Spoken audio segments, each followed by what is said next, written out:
Savings అయితే ఉండడం లేదు. ఇక్కడి నుంచి బయటకు వచ్చి సొంతగా మ్యాజిక్ షోలు మొదలు పెడదాం అనుకున్నాడు. జాబ్ మానేసిన తర్వాత విపరీతంగా కష్టపడ్డాడు. 2-3 ఏళ్ళు ఎన్నో ఇబ్బందులు వచ్చాయి. తినడానికి తినలేని పరిస్థితి కూడా వచ్చింది. ఎస్ఆర్ నగర్లో ఫ్రెండ్స్తో కలిసి ఉండేవాడు. అక్కడ ఒక మ్యూజిషియన్ దగ్గర పనిచేశాడు సుధీర్. ఒక్కోసారి ప్రోగ్రామ్స్ ఉండేవి, ఒక్కో నెల ఉండేవి కావు.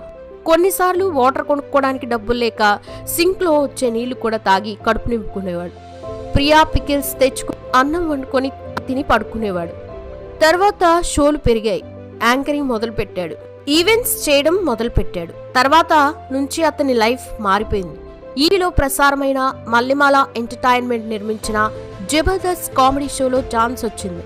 ఇక్కడే సుధీర్ లైఫ్ టర్న్ అయిందని చెప్పారు. మొదట వేణు వండర్స్ టీంలో చేరాడు.